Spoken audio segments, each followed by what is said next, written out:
주일입니다. 감리교회는 1979년부터 시작해서 올해로 44번째 평신도 주일을 지키고 있는데요. 특별히 오늘 평신도 주일인 동시에 성령 강림절을 맞이하게 되었습니다. 그래서 오늘은 사도행전 6장의 말씀을 통해서 평신도와 성령의 충만함의 관계를 우리 함께 같이 본문을 통해서 알아보면서 오늘 우리에게 말씀하시는 하나님의 음성과 뜻이 무엇인지를 깨닫는 그런 귀한 시간을 갖고자 합니다.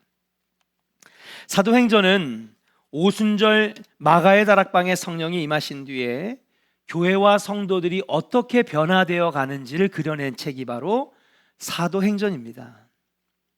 사도행전은 그 이름처럼 사도들의 행적을 기록했다 그래서 사도행전인데, 오래전부터 학자들은 사도들의 행적을 기록해 놓은 건 사실이지만 그 사도들이 일하고 또 그 사도들이 복음 전하고 사명을 감당하는 그 뒤에는 누가 계신 거예요?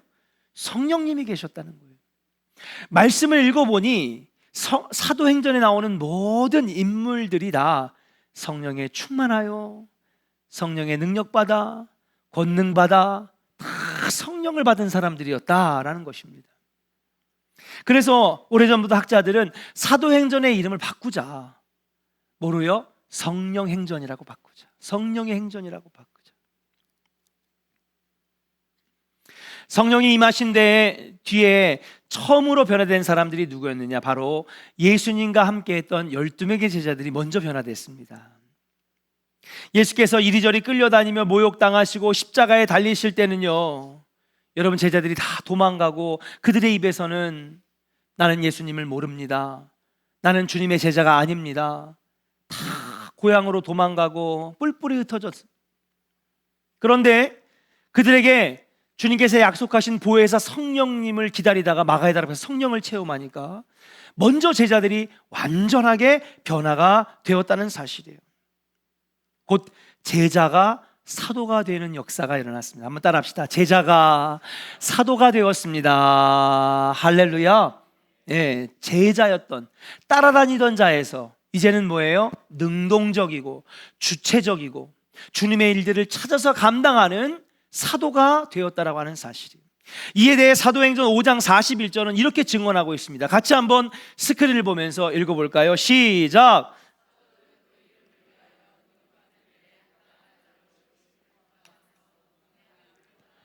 아멘. 자, 그 전에 그들을 부를 때는 제자들이었는데 성령을 받고 난 다음엔 그들을 이제는 사도라고 부릅니다. 근데 사도들이 어떻게 바뀌었느냐? 그 이름을 위하여, 그 이름은 누구죠? 예수 그리스도를 위하여 뭐를 받았습니까? 능력을 받았다는 거예요. 그런데 이 능력받고 예수의 이름 때문에 고난받고 어려움 당하고 시험 들고 고통당하는 일을 지금 사도들은 어떻게 여겼다고요? 합당하게 여겼다는 거예요. 따라합시다. 합당하게 여겼다. 예. 목사님, 내가 잘 먹고 잘 살려고 예수 믿는 거지, 고난당하려고 내가 교회 다닙니까? 내가 능욕당하고 모욕당하려고 교회 다닙니까? 나 그러려면 교회 안 다닙니다. 사도이기 전에 제자들은요 그랬어요. 그러니까 예수님이 고난당하는 거 보니까 나도 고난당하는 거네, 예수 때문에 나도 같이 옥에 갇히겠네, 나도 예수 때문에 고난을 당하겠네, 다 도망간 거예요. 근데 그들이 성령 받으니 그들이 변화됐어요. 제자에서 사도가 되니까 이제는 예수님 때문에 힘들고 고난당하고 모욕당하고 능욕당하는 일이 당연한 거야. 당연한 거야. 당연하게 여겼다는 거예요. 사랑하는 교회 성도 여러분, 예수 믿으면 어려움 찾아옵니다. 예. 시험 들 일도 생기고요. 그 전에 예수 안 믿을 때는, 목사님 예수 안 믿을 때는 사업 더 잘 됐는데요, 예수 안 믿을 때는요 마음에 고통도 없었어요. 근데 예수 믿고 나니까요 참 어려운 일도 생기고 마음의 시험도 생기고 사람 관계도 틀어지고 그런데 사도들은 이것을 당연하게 여겼다는 거예요. 여러분, 당연한 겁니다. 왠지 아십니까? 마귀 사탄은 오늘도 구원받는 자들을 어떻게 하면 줄일까? 우는 사자같이 달려들어서 여러분들에게 때로는 병도 주고 질병도 주고 시험도 들게 하고 고난도 들게 해서 어떻게 하면 예배로부터 떨어뜨려 놓고 어떻게 하면 하나님께 떨어뜨려 놓고 구원받는 사람들을 여러분 떨어뜨리게 하려고 하는데, 여러분 그 구원의 길 걸어가는데 고난이 없겠습니까? 시험이 없겠습니까? 어떻게 보면은 예수를 믿는 이 구원의 길은 십자가의 길이요 고난의 길인 줄로 믿습니다. 믿는 자들이라고 한다면 이것을 어떻게 보면 합당하게 여길 줄 알아야 되는 거예요. 근데 머리는 알겠는데 실제적으로 내 마음과 내 몸은요 받아들이지 못하거든요. 내가 고난 받으려고 예수 믿나? 복 받으려고 예수 믿지? 내가 모욕당하고 능욕 받으려고 내가 예수 믿나? 우리 모두 다 그렇게 생각하잖아요. 제자들도 그랬습니다. 머리로는 알겠는데, 머리로는 예수님의 말씀을 알겠는데 내 마음과 내 몸이 받아들이질 못하는 거죠.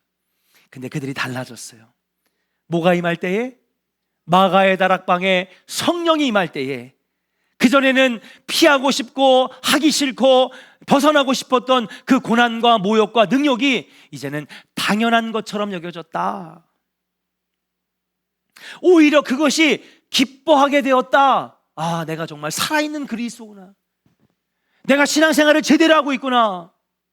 고난받고 어려움 당하고 고통스러워 때로는 예수 믿는 것 때문에 핍박도 당하고 모욕도 당하는 것은 여러분 어떻게 보면 여러분들이 제대로 된 신앙의 길을 걸어가고 있다라고 하는 증거예요. 마귀는요 알아서 지옥으로 걸어가는 성도들은 건들지도 않아요. 왜? 가만 내비두면 알아서 지옥 가니까. 굳이 시험 줄 필요도 없고 고난을 줄 필요도 없고 고통을 줄 필요도 없어요. 왜? 알아서 지옥으로 기어 들어가니까. 근데 어떻게 하면 성령으로 살려고 할까? 어떻게 하면 기도로 살까? 어떻게 하면 말씀으로 살까? 어떻게 하면 이 믿음의 길을 걸어갈까? 하니까 마귀가 덤벼드는 거 아니겠습니까? 저는 우리 조원의 성도들이 혹시나 신앙생활하면서 고난이 찾아오고 어려움이 찾아오면 성령의 충만함을 받아 이 사도들처럼, 그래, 예수 믿으면 고난받는 거지, 시험 드는 거지, 어려움 당하는 거지, 그래, 이게 내가 제대로 가고 있는 거야, 합당하게 걸 수 있는 훌륭한 믿음의 주인공들 되시기를 주의 이름으로 간절히 축원합니다. 근데 이거를 감당할 수 있는 능력은요 머리로도 안 되는 거예요. 상식으로도 안 되는 것입니다. 이해하려고 노력해도 안 되는 것입니다. 오직 성령이 충만할 때에 이겨낼 수 있는 것인 줄로 믿습니다. 늘 응석밭이 같았던 예수님의 제자들이 성령 받아서 완전 달라졌어요. 나는 못해요, 할 수 없어요, 난 예수님처럼 십자가 질 수 없어요, 이랬던 제자들이 성령을 받으니 제자에서 사도가 되고, 그렇게 사도들이 성령 충만하니까 놀라운 일이 벌어지기 시작했는데, 바로 오합지졸이었던 그들이 특수부대가 되면서 성령의 불길이 메마른 들판에 확 퍼지듯이 예루살렘을 확 퍼지게 하고 온 이스라엘 유대 땅에 성령의 불이 임하게 되었는 줄로 믿습니다. 그래서 사도행전 전반부에 보니까 이렇게 기록하고 있어요. 마가의 다락방에 성령이 임한 다음에 제자들이 사도가 되니까 6장 1절에 더 많아졌더라, 6장 7절에 점점 더 왕성하여 더 심히 많아졌더라, 9장 32절에 보니까 그 수가 날마다 더 많아지니라, 그리하여 12장 24절에 보니까 말씀이 흥왕하여 더하여 지리라. 할렐루야. 성령 충만하여 변화되니까 부흥의 불길이 일어나고 줄어드는 역사가 아니라 더해지는 역사, 하나님의 은혜가 갑절로 임하는 역사, 하나님의 놀라운 복이 갑절로 임하는 역사가 일어나게 되었는 줄로 믿습니다. 사랑하는 평신도 여러분, 사랑하는 우리 조원교회 성도 여러분, 성령 충만한 성도 되시기를 주의 이름으로 간절히 축원합니다. 제자에서 사도 되는 역사. 그럼 오늘 본문으로 들어가서 오늘 사도행전 6장에는 예루살렘 교회의 평신도 지도자들을 세우는 과정이 나와요. 자, 아이러니하게도 평신도 지도자들을 세우는 과정이 참 흥미롭습니다. 의도한 것인지는 알 수 없지만 교회 안에 차별이 일어났어요. 차별이. 예루살렘이 교회의 주류라고 할 수 있는 히브리파 유대인이 있고요. 그 다음에 외국에 살다가, 그러니까 헬라어, 그리스어 문화권에 살던, 외국에 살던 사람들이 초대교회에 들어온 헬라파 유대인들이 같이 신앙생활을 했습니다. 그러면 아니 자기네 나라에서 자기네 한인교회 캐나다, 일본, 영국, 러시아 자기네 거기 지역에서 교회 다니면 되지 왜 여기 와 있느냐? 이유는 뭐냐 하면요, 자기네 가면 회당이 있어서 거기서 매주마다 예배도 드리고 말씀도 듣고 기도도 합니다. 그런데 구약율법에 보면 이스라엘 백성들은 누구나 다 뭐예요? 1년에 3번 이스라엘의 3대 절기는 어디 와서? 예루살렘 성전에 와서 하는 게 이게 율법이거든요. 그러니까 아무리 외국에 살던 저 먼 지방에 살던 1년에 3번은 어디에 오는 거예요? 예루살렘에 오는 거예요. 그런데 그들이 예루살렘에 왔을 때가 오순절이었는데 그때 오순절 마가의 다락방에 뭐가 임했어요? 성령이 임한 거예요. 예, 절기를 지키러 왔는데 예루살렘에 놀라운 일이 벌어지는 거예요. 막 성령이 막 불같이 막 번져나가는데 하루에도 막 몇천 명씩 막 회개하고 죽게 돌아오고요. 죽은 자가 일어나고요. 병자가 일어나고요. 기적이 일어나고요. 그러니까 외국에서 신앙생활 하던 사람들이 와가지고 눈이 그냥 휘둥그레진 거예요. 이게 도대체 무슨 일이야? 이게 도대체 무슨 일이야? 그들도 따라왔다가 그들도 성령 받은 거예요. 그래, 나도 예루살렘 이 초대교회에서 신앙생활 해야지. 그러면서 여기에 정착한 사람들이 바로 헬라파 유대인들이에요. 자, 그런데 여기에 문제가 생겼어요. 뭐냐?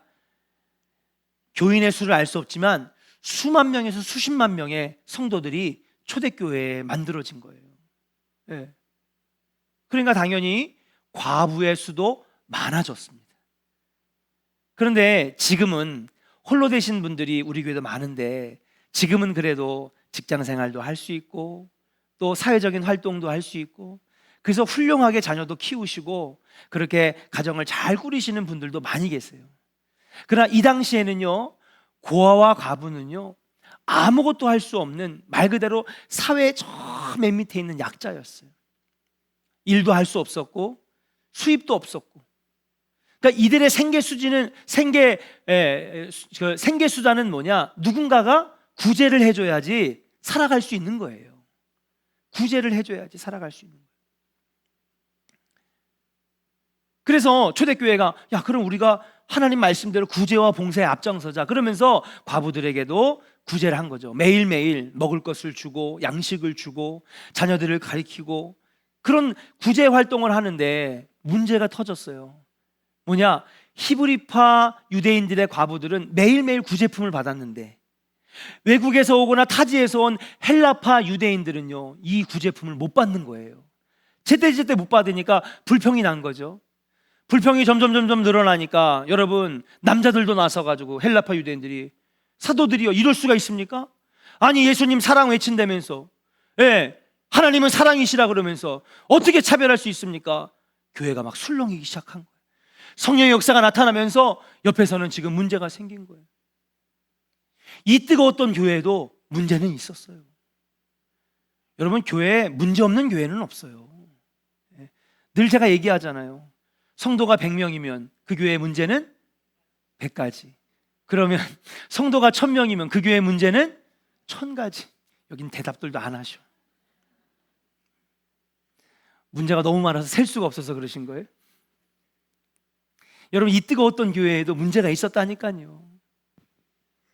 교회가 큰일 나게 생겼어요. 싸우게 생겼어요. 차별하냐고 말이야. 서로가 으르렁거리고요. 교회가 분열되게 생겼어요. 여러분, 이것은 단순히 구제품을 받고 못 받고의 문제가 아니에요. 복음이 뻗어나가고 선교의 문이 열리는 데에 직결된 문제가 된 거예요. 첫 번째는 무엇입니까? 바로 헬라파 유대인들의 마음이 닫히면 어떻게 되겠어요? 나 여기 교회 안 다녀. 나 옛날로 돌아갈 거야. 자기네 나라로 돌아가고, 교회에 실망하고, 나 이제 교회 안 다녀. 먼저 외지에서 온 사람들이 차별을 경험했다고 하면서 여러분 돌아갈 거예요.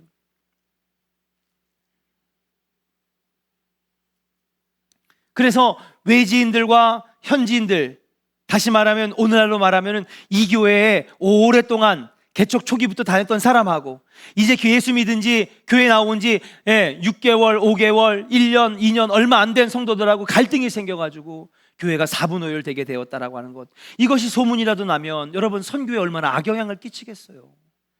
그러니까 여러분 선교의 문이 닫혀질 수 있는 위험이 있기 때문에 이 문제는 심각했던 거예요. 두 번째, 이게 또 왜 문제가 되느냐 하면 다른 문제도 아니고 과부를 구제하는 문제가 아주 민감했기 때문에 그렇습니다. 아까도 말씀드렸듯이 과부와 고아는 누군가의 도움 없이는 살아갈 수 없는 사회 시스템이었어요. 그런데 이렇게 하는 이유가 뭐냐 하면 신명기서 10장 18절에 모세의 입을 통하여 하나님께서 말씀하실 때 이스라엘 백성들은 늘 고아와 과부를 사랑으로 잘 돌보라고 주님이 율법에 아예 못을 박았거든요. 그들을 잘 돌보고 그들을 잘 섬기고 그들을 보살펴 주오라고 하나님께서 율법에 아주 못을 박아놨어요. 그래서 과부와 고아를 홀대하는 것은 이들에게는 이 유대인 사회에서는 율법을 어기는 거예요. 하나님 말씀을 어기는 거예요. 그런데 이게 초대교회가 뭐 맨날 기도하고 막 성령 뜨겁고 막 그냥 막 방방 뛰면서 한다더니만 결국은 과부와 고아들을 홀대했어? 그러면 다른 유대인들, 아직 교회 안 나온 유대인들이 마음의 문을 닫아버리기 때문에 선교의 문제가 생기는 거라는 것이죠. 교회의 치명적인 약점과 교회의 분열을 던져줄 수 있는 빌미가 될 수 있었다라고 하는 거예요. 자, 이 문제는 유대인 선교와 이방인 선교에 다 해가 되는 문제가 되었습니다. 심각한 문제였어요. 사도들이 모였습니다. 빨리 수습을 해야 되겠다. 머리를 모으고 기도하면서 어떻게 하면 해결할 수 있을까? 자세히 돌아다 보니까 사도들이 하는 일들이 너무나 많은 거예요. 말씀을 가르치죠. 예배를 인도하죠. 기도회를 인도하죠. 신방을 다니죠. 설교를 하죠. 말씀 준비하죠. 너무나 많은 일을 하는데 거기다가 12명밖에 안 되는 사람이 수만 명, 수십만 명의 사람들의 구제와 봉사를 진두지휘하려니까 여기저기서 구멍이 날 수밖에 없었던 거예요. 교회는 그럴 수 있어요. 열심히 일하다 보는데 어떻게 보면 잠깐 신경 못 쓸 때가 있는 거거든요. 근데 마귀는 꼭 거기 틈을 타가지고 마귀 역사를 한다니까. 최선을 다했지만은 미처 챙기지 못했을 때 어려움이 생겼다는 거죠. 그래서 이들이 내놓은 지혜가 뭐였느냐? 그래, 7명의 평신도 지도자들을 세워서 구제와 봉사, 섬기는 일을 그들에게 맡기자. 그렇게 결론을 내게 된 것입니다. 이것이 바로 기독교 역사 속에 나타나는 최초의 평신도 지도자의 배경이 되었다는 사실이에요. 평신도 지도자의 두 가지 조건이 있었습니다. 평신도 지도자의 조건이 나오는데 아주 간단 명료합니다. 어떤 사람들이 평신도다운 평신도, 또 평신도들을 끌고 갈 수 있는 지도자인가? 오늘 3절 같이 한번 읽어볼까요? 같이 한번 읽어보겠습니다. 시작. 형제들아, 너희 가운데에서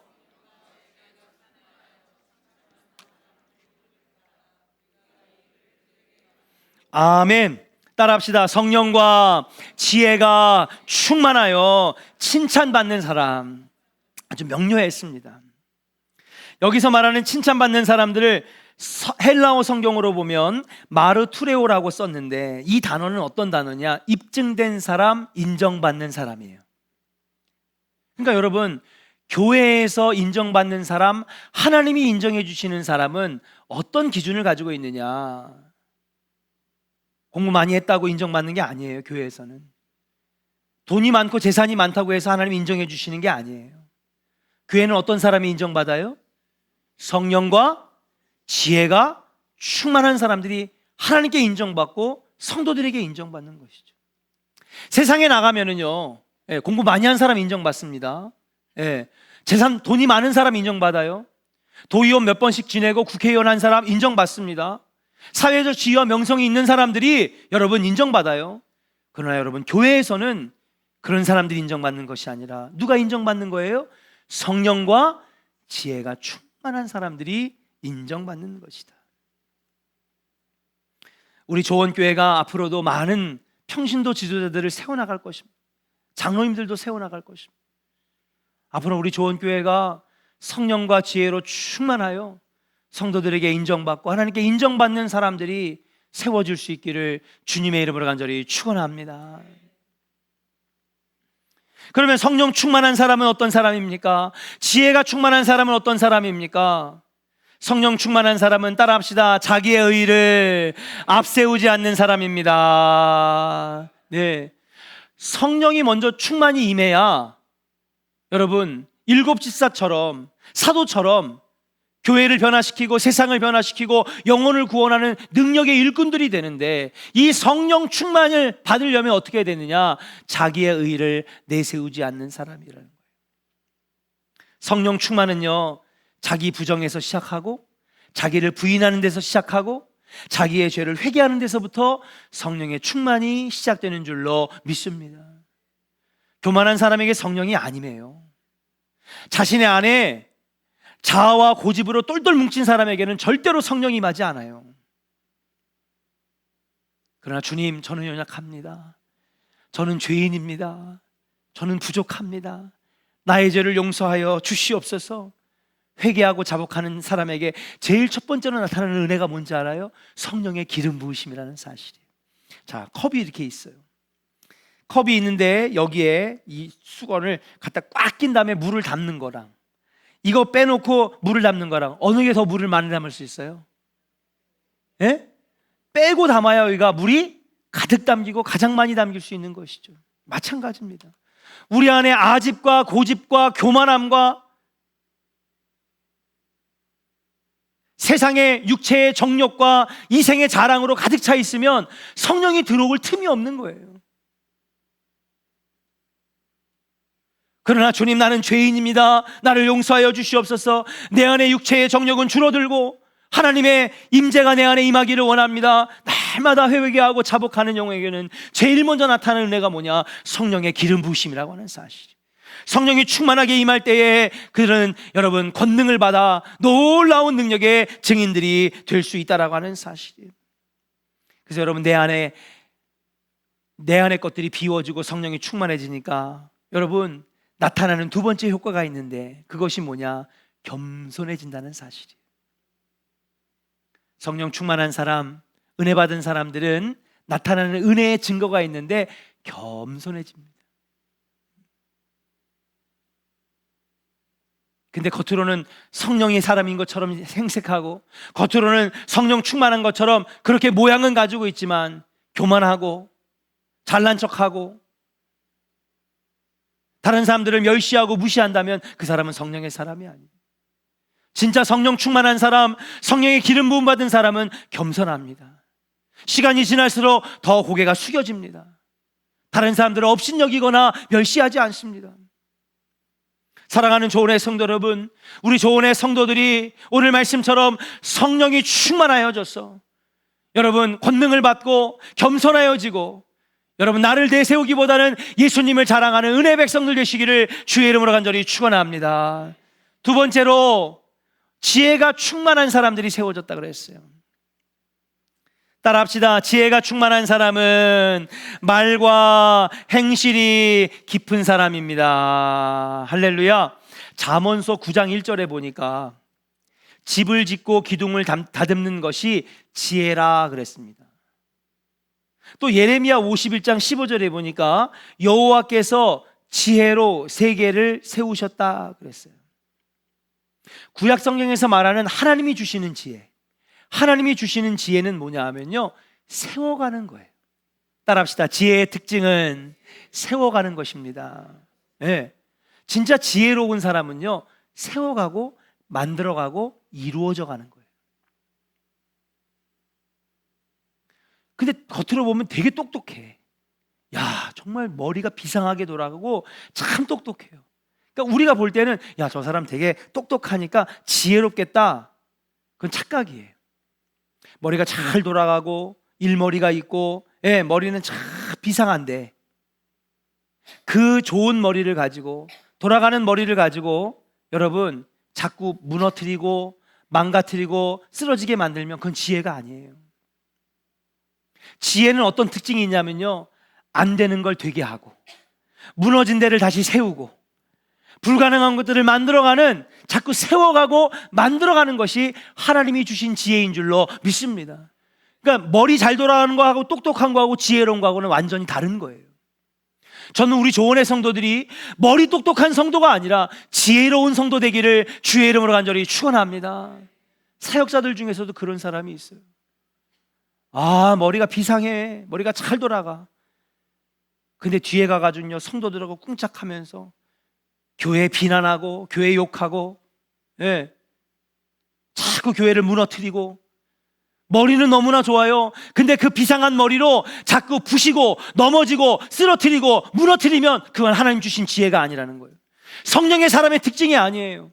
성령 충만하면 하나님 지혜 주시는데, 여러분 성령은요, 따라합시다. 지혜의 영, 진리의 영이라고 그랬어요. 아멘입니까? 성령은 지혜의 영, 진리의 영인데 그 성령님이 오시면 우리가 진리 안에 거하고 지혜로 세워지는 줄로 믿습니다. 그 성령 받은 사람은 자꾸 세워가는 사람이에요. 근데 겉으로는 나 기도하는 사람입니다, 나 성령 충만한 사람입니다, 막 그렇게 모양은 그렇게 만들어 놓고 하는 짓거리마다 다 깎아내리고 부시고 속회를 부시고 교인을 부시고 사랑관계를 부시고, 그건 성령 받은 사람의 특징이 아니에요. 흉내만 내는 거지. 우리 조원교회는 그런 사람 하나도 없기를 주님의 이름으로 축복합니다. 성령의 사람은, 하나님의 사람은 하나님이 지혜 주시는데 그 지혜는 뭐예요? 자꾸 세워가는 자예요. 교회 안에 갈등을 자꾸 줄이는 사람, 교회에 자꾸 갈등을 부추기는 사람, 그건 성령의 사람, 하나님의 사람이에요. 불협화음을 최소화하고 서로 하나 되어 사랑의 띠로 하나가 되는 그런 교회를 만들어가는 사람이 하나님의 사람이요, 은혜의 사람이요, 성령의 사람인 줄로 믿습니다. 그러니까 그런 사람도 어떻게 해요? 말과 행동이 무겁고 깊다라는 사실이. 이것이 평신도 지도자의 두 가지 종목이었어요.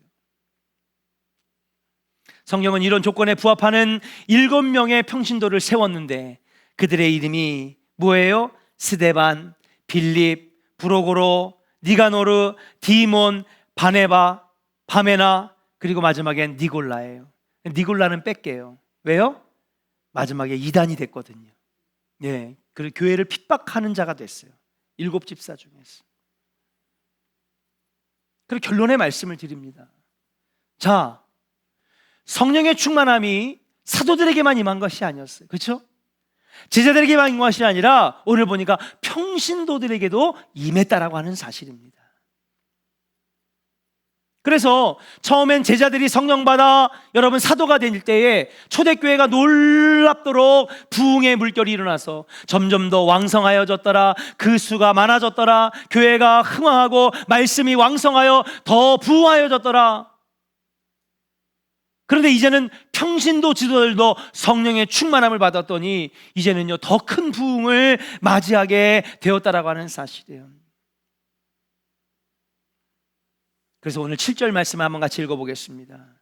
평신도들이 은혜 받고 성령 받고 충만하니까 같이 한번 읽어볼까요? 시작! 하나님의 말씀이 점점 왕성하여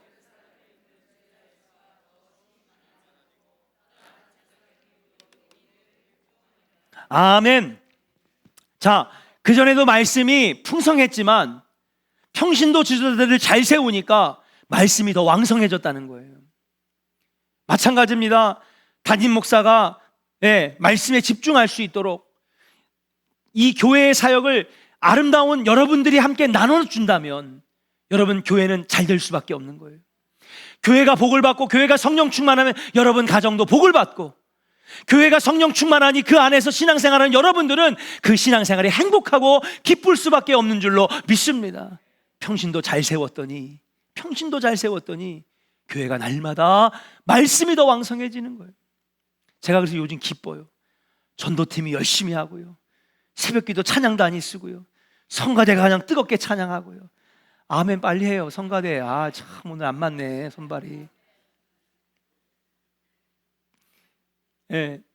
장로님들이 막 열심히 해주고, 오늘 총남성계 너무 기쁜 거예요. 안 놀러 가고 나면 우린 기도하겠습니다. 할렐루야. 되는 교회. 아멘. 아멘, 할렐루야. 예. 그러면요, 보세요. 말씀은 더 왕성해지고요.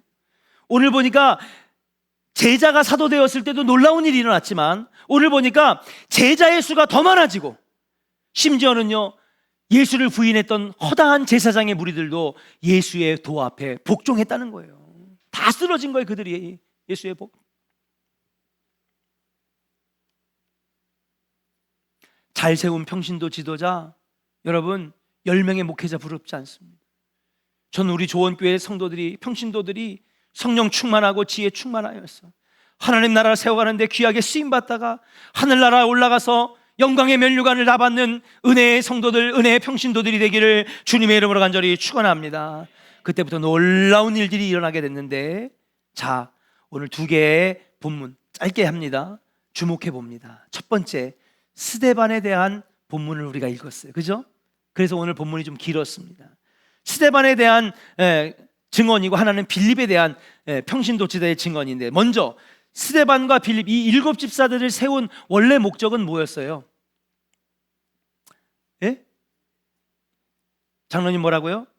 그렇죠. 구제와 봉사에 힘쓰게 하고, 사도들은 말씀 가르치고 말씀 연구하고 설교하는 데 집중하기 위하여 이들을 세웠다고 그랬습니다. 그런데 놀라운 일이 벌어졌어요. 우리 같이 한번 말씀 읽어볼까요? 8절입니다. 같이 읽겠습니다. 시작. 스데반이 은혜와 권능이 충만하여 그 기사와 표적을 민간에 행하니. 아멘. 아니, 교회에 여러 가지 구제와 봉사, 청소도 하시고요, 밥도 하시고요, 그 다음에 뭐 교회학교 봉사도 하시고요, 성가대도 하시고, 이런 거 시키려고 평신도 제자를 세웠거든요. 근데 성령과 지혜가 충만한 사람을 세웠더니 어떤 일이 일어났느냐 보니까, 스데반이 나가서 복음을 전하는데 은혜와 권능이 충만하여서 그가 손을 뻗으니까 기사와 이적이 나타나고, 병든 자들이 일어나는 기적이 나타나고, 여러 가지 성령의 표적들이 나타나게 되었더라. 사도가 한 게 아니라 누가 했어요? 평신도가 했어요. 평신도가 했어요. 여러분들은 평신도입니다.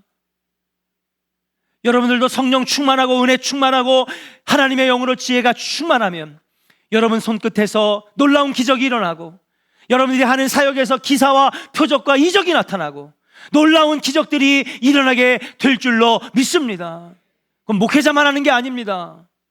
평신도도 성령 충만하면 여러분들의 삶에 놀라운 기적들이 일어나게 된다라고 하는 사실이에요. 교회에 구제와 봉사하려고 시켰더니 성령이 너무 충만하니까 권능을 받아서 구제와 봉사뿐만 아니라 말씀을 증거하고 복음을 증거할 때마다 놀라운 기적이 나타났다는 사실이에요. 지금까지 복음을 전하는 것은 사도들의 전유물이었지만, 사도들에게 임한 능력이 평신도 스데반에게도 임하게 될 때에 그 어떤 사도 못지않게 사명을 감당하더라. 여러분, 우리 조원교회가, 여러분 평신도에서, 성도에서 모두 사도 되기를 주님의 이름으로 간절히 축원합니다. 옆 사람 축복하겠습니다. 성도에서 사도가 됩시다. 할렐루야. 여러분, 그 스데반의 영적인 능력이 얼마나 크고 위대했는지, 나가서 막 사도들보다도 더 큰 능력을 행하는 거예요. 그러니까 오늘날로 말하면 여러분들이 막 나가서 전도하고 복음 전하고 말씀 전하고 사역리 막 전하는데 나보다 능력이 더 좋은 거야, 담임 목사보다. 그러니까 그게 얼마나 위협이 됐는지 알아요? 제사장들이 큰일 난 거예요. 스데반의 말씀이 너무 강력한 거예요. 너무 강력해가지고 수많은 사람들이 막 따르니까는, 야, 이거 안 되겠다, 스데반 이대로 뒀다가는 우리 이 제사장 시스템, 성전 시스템이, 사회 시스템이 무너지겠다, 우리 직장 잃겠다, 일거리 잃겠다. 이들이 뭐를 꿍꿍이 합니까? 여러분, 우리가 읽었죠? 사람을 매수해가지고 거짓 증언을 하게 하고, 그래서 결국은 스데반을 여러분 공개 재판을 해가지고 돌에 맞아 죽게 하잖아요. 그가 얼마나 강력한 메시지를 전했는지, 그의 사역이 얼마나 놀라운 기적이 나타났는지, 이대로 두고 볼 수 없어서 스데반을 죽일 수밖에 없었던, 그럴 정도로 스데반의 영역과 능력이 강력했는데 그는 목회자가 아니라 누구였다고요? 평신도였다는 사실이에요. 사랑하는 여러분, 저는 우리 조원교회 성도들이 그 어떤 목회자보다도 더 영적으로 충만하고 훌륭한 평신도 되기를 주의 이름으로 간절히 축원합니다. 우리는 다 거룩한 제사장이요, 그의 소유된 백성이요, 하나님 택하신 하나님의 자녀들인 줄로 믿습니다. 우리도 능력 받으면, 우리도 성령 받으면 놀라운 역사를 행할 수 있다라고 하는 사실이에요. 사도행전 8장 5절로 갑니다. 또 인물이 하나 나와요. 누가 나오냐? 이번엔 빌립 사도예요. 빌립 집사입니다. 그는 평신도였는데, 빌립의 이야기는 스데반의 이야기로 시작해서 빌립의 이야기로 7집사 이야기가 마지막으로 끝나는데, 빌립의 이야기는 여기서부터 시작됩니다. 스데반이 순교한 다음에 대대적인 초대교회의 핍박이 시작됐어요. 그래서 그 박해와 핍박이 너무 극심해가지고 어쩔 수 없이 초대교회에 있던 수많은 사람들이 다 뿔뿔이 신앙의 자유를 찾아 떠납니다. 그래서 원래 자기가 살던 소아시아로 가고, 안디옥으로 가고, 그리스로 가고, 마케도니아로 가고, 로마로 가고, 지방으로 내려가고. 그래서 초대교회는 사도들 빼놓고는요, 교회의 모양이 다 사라졌어요. 공중분해됐습니다. 7집사도 다 뿔뿔이 흩어졌는데, 빌립이라고 하는 사도는 어디로 갔느냐? 사마리아로 가게 됐어요. 사마리아. 8장 5절에 보니까 빌립이 사마리아 성에 내려가 그리스도를 백성에게 전파하니 그랬거든요. 놀라운 일이 일어났습니다. 왜요? 7집사는 뽑을 때 어떻게 뽑았어? 성령과 지혜가 충만하여. 어떤 사람? 칭찬받는 사람, 하나님이 인정해 주시고 성도들이 인정해 주시는 사람이 뽑히다 보니까 그냥 구제와 봉사하는 게 아니라 사마리아에 가서도 복음을 전하는데 놀라운 일이 일어났습니다. 많은 사람들이 막 죽게 돌아오고 자복하고 회개하고 예수를 영접하고, 말 그대로 사마리아 성이 완전 뒤집어진 거예요. 빌립의 설교 때문에, 사역 때문에. 근데 안타까운 일이 벌어졌습니다. 뭐냐면 분명히 주님께서 물과 성령으로 거듭나야 된다고 했는데, 보니까 세례를 주고 싶은데 빌립에게는 세례와 안수권이 있어요, 없어요? 없어요. 그는 뭐니까? 평신도니까. 그러니까 막 성령으로 거듭나고 있는데 물 세례를 줘가지고, 그들을 안수하고 물 세례를 줘서 그들이 막 다시 거듭난 인생이 되고 결심하게 하고 결단하게 하고 그는 하나님의 자녀로 만들어야 되는데 안수권이 없고 세례권이 없는 거예요. 이 안타까운 소식이 예루살렘 교회에 딱 전해졌어요. 그러니까 사도들이 안 되겠다, 빨리 사도 2명을 급파합니다. 사도들이 사마리아에 딱 갔는데 놀라운 광경이 벌어지는, 사마리아 성이 뒤집어졌어요. 막 여기저기서 성령이 충만해가지고 막 기도하고 예배하고 충만하고, 사도가 그들을 다 모아서 세례를 주기 시작하는 거예요. 사마리아 성이 하나님의 은혜로 가득하게 되었는 줄로 믿습니다. 근데 이 시작에 물꼬를 튼 사람이 누구예요? 빌립 집사. 빌립 집사는 목회자예요? 평신도예요? 평신도예요. 사도들도 해대지 못했던 사마리아. 여러분, 사마리아는요 선교의 불모지입니다. 오늘 시간이 없기 때문에 말씀 맞춰야 되기 때문에 사마리아에 대한 역사적인 배경을 이미 알고 계신 분들은 이해하실 것이고, 모르시는 분들은 나중에 한번 또 말씀드릴 수 있는 기회가 있지만, 사마리아는 역사적으로 아픔이 있어요. 유대인들하고는 원수가 됐습니다. 서로가 경멸하고 서로가 무시하고, 사마리아인은 영적으로 오염된 백성. 그래서 어느 누구도 거기 가서 예배를 드리거나 복음을 전할 생각을 하지 못했는데 누가 간 거예요? 빌립이라고 하는 평신도가 들어간 거예요.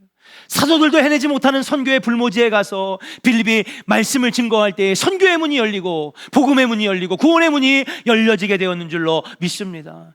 그 사역의 기쁨을 누리지도 만끽하지도 할 순간도 없이 성령님은 또 명령하시는데, 너는 지금 빨리 예루살렘을 지나 가사로 내려가라. 거기 가면 마차가 하나 지나갈 텐데 거기엔 누가 타고 있어요? 에디오피아 간다게의 국고를 맡은 내시가 지나가고 있는데, 이사야 말씀을 읽는데 이해가 안 되는 거예요. 빌립이 내려가가지고 성령의 인도하심 따라서 그에게 복음을 전하고 세례를 주고 예수 그리스도의 증거하니까 그가 은혜를 받아 아프리카에 내려가서 아프리카의 복음의 문이 쫙 열려지게 되고, 에디오피아가 여러분 최초의 기독교 나라가 되는 놀라운 역사. 목사가 했어요? 선교사가 했어요? 아닙니다. 누가 했어요? 평신도가 했어요.